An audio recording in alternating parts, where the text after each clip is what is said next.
Magandang gabi po sa lahat. I-unbox ko muna itong pinadala sa atin na airgun. Ano na to? 2 araw na to.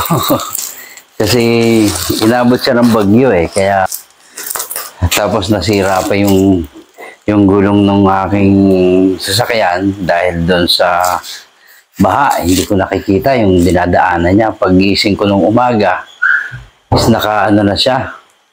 Nakabagsak na, nakadapa na yung isang gulong. Tapos yung siya medyo malambot. Kaya ginawa ko, since naman siya, matagal na yung gulong na yun, expired na. So nag-decide ako, papalitan na siya lahat.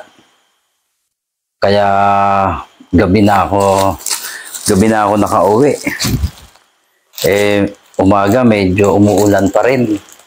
Kaya ayun, medyo tanghali ko na naayos yung nakapunta ng matagal magpapalit ng gulong. Kaya yun sa 4 pati reserba pinapalitan ko na. Yung isa sa maayos pa na gulong, yun na lang yun nila pinalagay ko. Kaya medyo nakasave tayo ng isang gulong. Yung kaya lang expired pa rin. Siyempre, although makapal pa siya, medyo makapal pa, hindi na rin yung pwedeng gamitin ng malayo. Kaya, ganun din, since yung reserva ay medyo luma na, kaya sa Ilocos Sur, naku, Ilocos Sur pala to. Di ba bumabaha doon? Sir, ingat po tayo dyan. Ito pala Santa Cruz, Ilocos Sur galing. Ingat po tayo dyan at alam ko medyo dyan, malilate din po sigurado yung delivery nito dahil dun sa matatambakan yung courier dyan. Kaya hindi masyadong, kumbaga, yung hindi na i-deliver ngayon ay i-deliver yan sa mga darating na kaya yung mga darating na bago medyo madidelay yan. Kasama na to doon. Pero naman yan, makakabawi naman yan. Since siyempre may mga pamamaraan sila dyan kung paano gagawin nila. Yan. Sinisave ko na rin yung plastic. Ayan, sinisave ko na rin siya kasi sa dami ng deliveries natin, mga nakaraan, naubos na yung aking bubble wrap. Palagi kong nakakalimutan mag-order. Kaya yung bubble wrap na ulit nito, ang ginagamit ko, ginagawa ko lang ng box kasi yung box madali lang bumili. So, i-unbox natin siya muna. Ito yung gagawin natin PCP. Yan, alisin na natin yun. Madali lang naman bumili niyan. Ang mahirap yung bubble wrap. Ino-order pa natin to.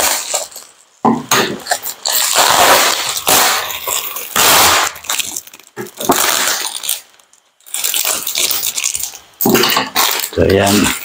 Para hindi masyado makalap. Yan. Tatandaan nila natin para hindi masira yung bubble wrap. Pero hopefully, may makakasabay ito na kung matatapos natin kaagad.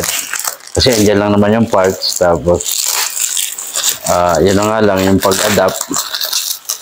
Either bukas to ng umaga o kasi yung pick up natin ay hindi dito. Yung pick up location natin hindi sa dito. Kaya pinaplano ko na palitan yung address, yung pick up location natin, maging dito na para hindi ko problema yung pupunta pa ako doon bago ko ma-place yung order. Ayan. Humingi nga pala siya ng pasensya sa akin dahil dito sa pambalot daw niya. Wala namang problema yan. Basta nakarating rito kasi i-unbox pa rin naman to So wala namang problema dun sa pagkabalot. Importante nakarating ng maayos. Ayan.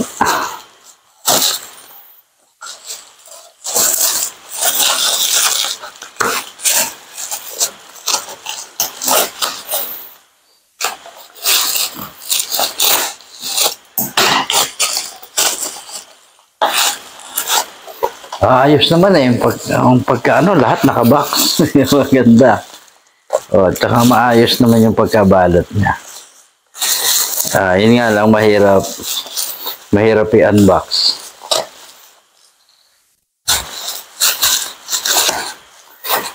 Siguro, mas maganda bunuti ko na. Bunuti ko na kaya lahat. Itong bat ay sinama niya na din kasi para daw maputulan yung gusto niya talaga yung asin buo na pagdating sa kanya. Pero ito siguro hindi ito mapapasabay sa baka hapon pa ito. Yun namang ano natin yung makakasabay dapat nito baka mauna yun ng konti. Baka bukas na yun. Tapos ito ay tingnan natin kung may hahabol natin ng hapon. Kasi medyo ano rin magawa kasi pag ganitong ano nakapokus ako kasi hindi ka pwedeng magkamali rito yung sa pagputo lang at saka sa pagbutas kailangan sure talaga kailangan perfect agad kasi hindi ka pwede mag-ulit at para sa akin mas nahihirapan ako doon kaysa doon sa magte-thread lang ako. Ayan ako, grabe ang balot. Anyway, dahan-dahanin na natin. Ipapass forward na lang natin para hindi kayo mainip sa pagkakalas na ito. At ano talaga siya, balot na balot. Yan, medyo mag-slice na tayo ng konti. Kasi talagang hindi obra. Kailangan tanggalin lahat eh. So ayan, box na lang.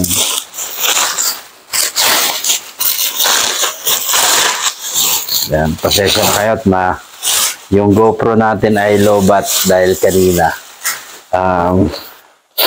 hindi ko lang masyadong naintindi yung pagbablog kanina kasi nga nakapokus tayo sa pagpapalit ng gulong. Kaya hindi ko na rin yun na i-vlog. Mayroon akong kuha ng GoPro pero hindi ko na naasikaso. Wala sa isip ko eh. May hindi ako eh. So ayan, yung box ay itatapon na natin to. Papalitan na lang natin. Ayan o. Sobrang tibay yung tape niya. Sobrang tibay yung pagkabalot. Kaya ayan. Safe na safe yung pagkabalot niya. Ganito rin ako mag-pack kapag yung buo na. Kasi kailangan ng ingatan dahil ano na, papunta na pabalik na dun sa hanginan na. Ito po ay eskopeta. Eskopeta tong airgun niya. So, ayan, medyo magaan. Pero bibigat to pagka na-upgrade. Madadagdagan talaga to ng timbang. Pero, sulit naman. At, i-enjoy naman siya dito kasi lalakas at saka dadami shots. Sa bagay, mas ko kasi meron tayo dyang tank parang lang mas maliit at gusto ko kasi dito mailagay sa kanya is yung magaan na tank yung kasi ganyan titingnan ko rin kung alin yung mas babagay yung kasi nandyan mas konting mas konting shots ang magagawa niya yan ginagawa niya na rin pa ng pump to hand pump na rin pinang-charge niya. Kaya lang talagang mabibiting ka at saka mag-iiba-iba yung tama kasi unreg. Iba talaga pag regulated.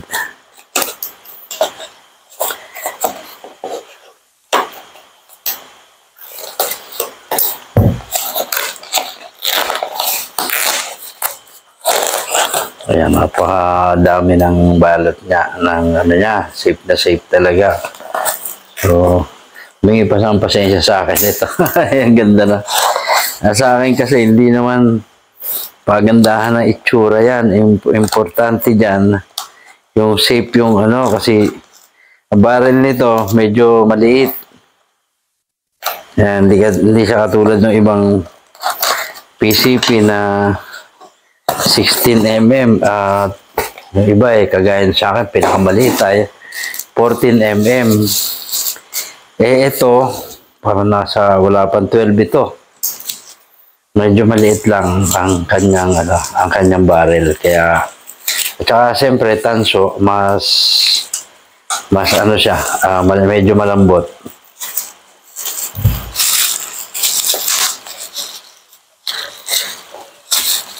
Ayan, kalahating oras bago ko nakalas. Mamaya yung mga nakasalang natin na ina-anodize tamang-tama. Pagkatapos nito, angat na natin. Tama-tama itong time na to. Tapos, ito namang offset nito ay naka-prepare na.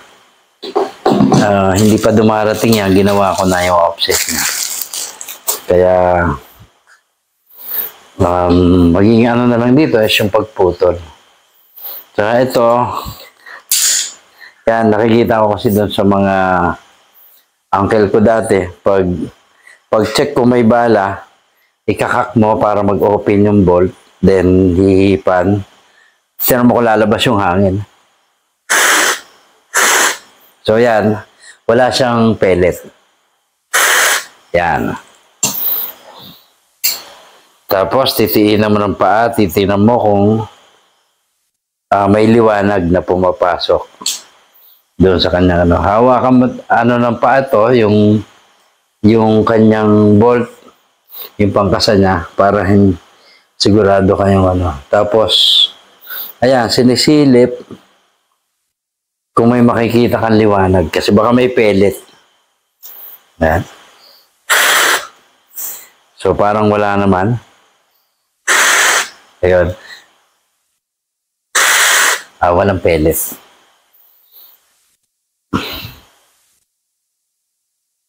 So alisin natin yung cock. Ayan, medyo matigas. Alisin yung cock na ito. Yun. So yan, gagawin natin dito.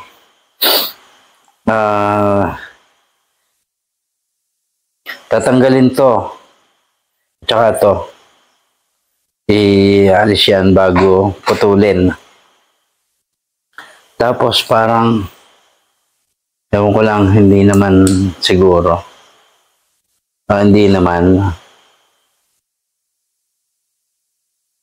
Ganda ng sight niya. Medyo maliit. So ito, ihiwalay natin to kasi dito tayo magpuputol. Ayan, sobrang haba ng nandito yung niya. So dito tayo magpuputol or either dito. Titingnan natin kung saan tatama yung pagpuputulan. Ang hindi lang natin sure ay kung may hangin. Ayan. So, ipuputok natin ito sandali. Doon sa basahan. Kung may hangin pa siya. Kasi dapat ay walang hangin kapag yung bago putulin. Since ito ay nakahinang dito yung barrel, talaga maiiwan yung barrel dyan. Tapos bago isuksok yung conversion set, naka-ready na dapat siya. Isusuksok mo na yung buo, may regulator, andyan na yung offset. Pag ganon, pag naisuksok mo na siya, saka alisin natin to kasi maglalagay tayo ng bagong barrel band. Kasi kailangan dito meron kasi tanso lang to. Kailangan ang gagawin lang din natin is ganito rin, nakapin lang siya. ipipin lang natin siya din dito. Parehas. Ito rin pin na to ang gagamitin natin para sa offset dito. Hindi ito pwedeng i-thread kasi madulas yung tanso at saka nagkakrak yan. Pag madudulas kasi yung matitigas yan, malutong. Kaya hindi po pwede yung iti-thread mo siya, lalagyan ng yung screw, yung Allen screw, hindi pwede yun. Hindi tatagal yun. Kasi maliit lang din yung tangkay ng offset, hindi mo malalagyan ng mas malalim na thread. Pwede rin naman dito sa ibabaw, pero kalimitan yung ginagawa kong ganon, mahahaba na kabilaan. Magtatagpo siya sa gitna ng butas. So dito, duling na yata talaga ako kasi pag parang nakaganon eh. Pag tinitingnan kong ganyan, para siya nakaganon. Pag sinilip ko naman dito, di naman. Tuwid naman. So pag nakaganyan, para siya nakaganon. Subukan kong baliktarin. Para din nakaganon. Tapos dito, wala, duling na lang talaga ako. Pasensya na. Talagang parang yung mata ko siguro dala nung salamin na kaya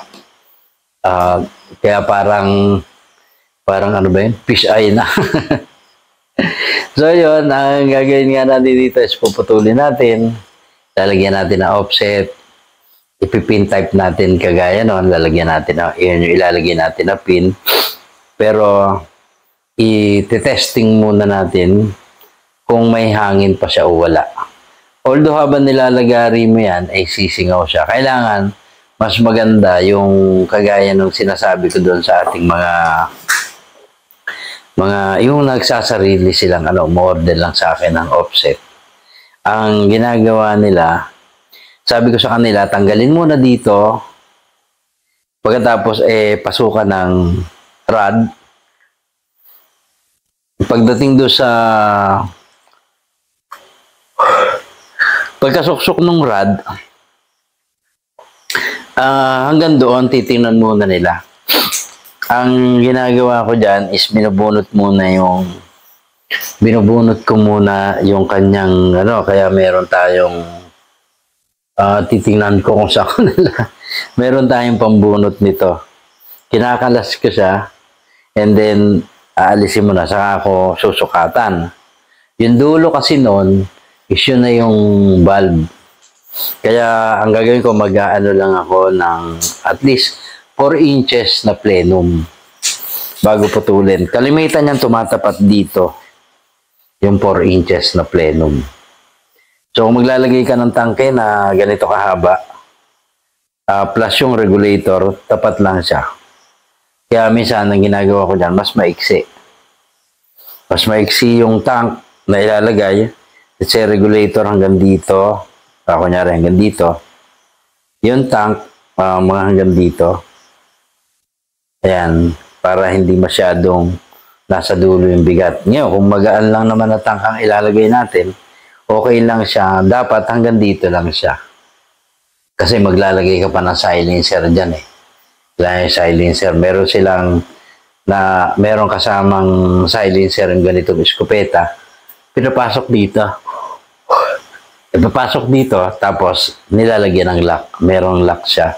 Parang pinipihit na ganon para mag-lock dito sa puno. Ito mismong site niya. Dito siya naglalak. So, yun na lang po muna. Sa ngayon, pakita ko sa inyo pag natapos natin yan. Pakita ko rin sa inyo yung offset na ginawa natin para dyan.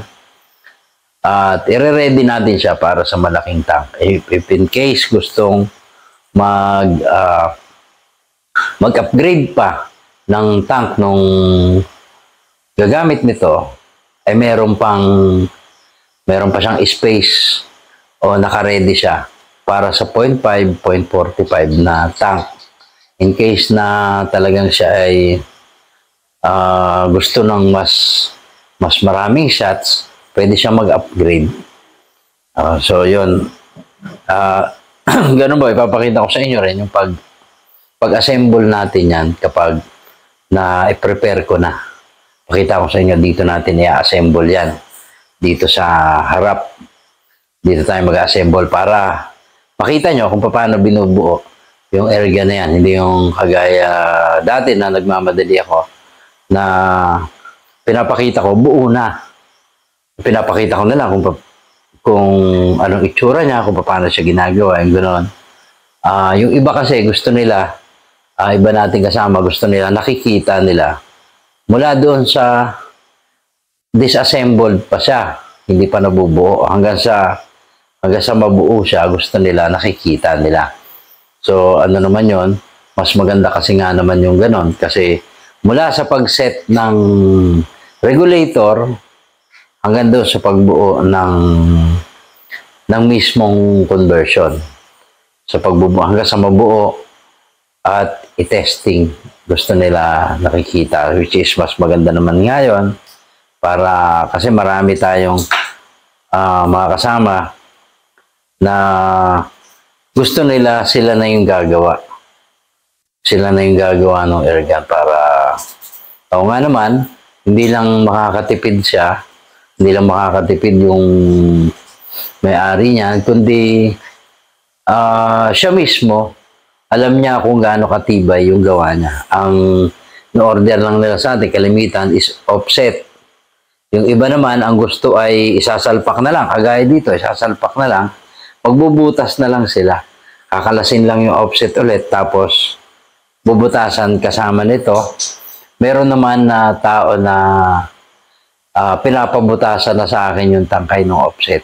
Meron akong pinadalang, hindi ko lang matandaan kung kailan yung sabi ko sa kanya, mas maganda kung sabay mong bubutasin. Pero para sa kanya, mas maganda daw yung butas na. Para ang iintindihin niya na lang butasin, ito na lang. Meron nag-ano sa atin, parang taga Mindanao siya, sundalo siya. Ay, walang problema, sir, dito yung pagbutas doon sa airgun.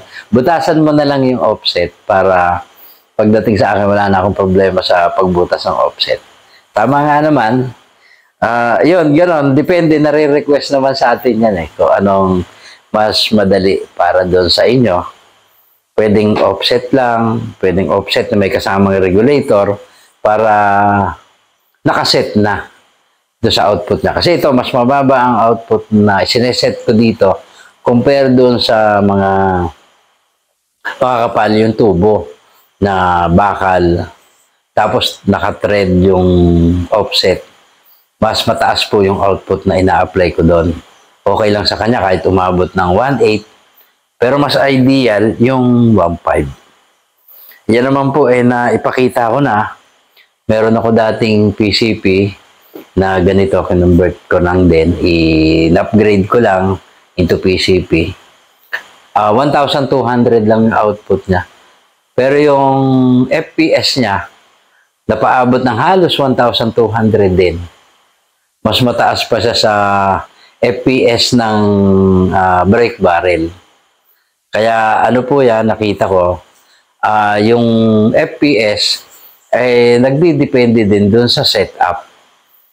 At kahit mas mababa ang output na regulator, kaya mong palabasin yung mas mataas na FPS na ayon sa gusto mo. Yung 1,200 na yan, binawasan ko yun. Kasi pansin ko natataranta yung pellet. May groupings na siya. Sa ganda ng barrel niya, instead na one hole sa 30 meters, groupings na lang. Yung sa piso, pasok naman siya lahat doon. Ang problema, sa 30 meters, yung groupings, pagdating niya ng 60 meters, medyo na yun. Sala na yun. Kahit sa 5 piso, kahit sa 10 pesos, sala na yun. Kapag gano'n nakalayo. Kasi, i-compare mo yung 30 meters doon sa 60 meters. Kung sa 60 meters ay nasa gilid ng piso, na ganyan, nasa gilid. Pagdating doon, kahit 10 piso, hindi na yung tatama, sala na yun. Kasi ano siya eh, palaki na ang agwat niya eh. Parang pabuka yun eh. Na ganyan eh. Ang mangyayari niyan, kung di ka maglagay ng lata ng ano, takip ng pintura yung lata. Kagaya ng ginamit namin no, ganyan lang kalaki. Sa 60 meters, baka hindi tumama yung pagka nag-grouping sa turf. Tatama siya, pero hindi ganun ka-accurate, hindi lahat. So, ganito na lang po at masyado na tayong mahaba. Tamang-tama, pwede ko nang hanguin yung ina-anodize ko para ano ko na rin bukas. At ito, tamang-tama po bukas ay maaaring dumating na yung mga bago nating tangkay na mas mahaba na mas magaan. So, titingnan ko kung ubrahin dito. Kung papantay siya sa barrel, hindi pwede. Ngayon, kung dito lang siya, dito, kasi may tinitread nila yun eh. So, dito, sa lugar na to, pwede na. Kung hanggang dito lang aabot. Pero, hindi ko isa-sacrifice talaga yung plenum na kailangan ng air gun. Kasi since mas mababa na yung output niya, dapat yung plenum niya is enough talaga. Yung hindi ka mabibitin doon sa hangin, nalalabas doon sa barrel. Yung magtutulak ng pellet. So, ganito na lang po. Mabuhay po kayong lahat. At sana'y nakalabas yung bagyo na lahat tayo hindi naman nakaranas na yung kumbaga mahirapan doon sa pagbaha. Sana po tingin ko itong kaibigan natin na nagpadala sa akin ng air gun ito para okay naman siya talaga. Kasi ngayon nga nag-message pa sa akin, nag-update. Kaya ito, kasi usapan namin, gagawan ko rin nga ng i-unbox ko. I-video ko yung pag-unbox para makita niya.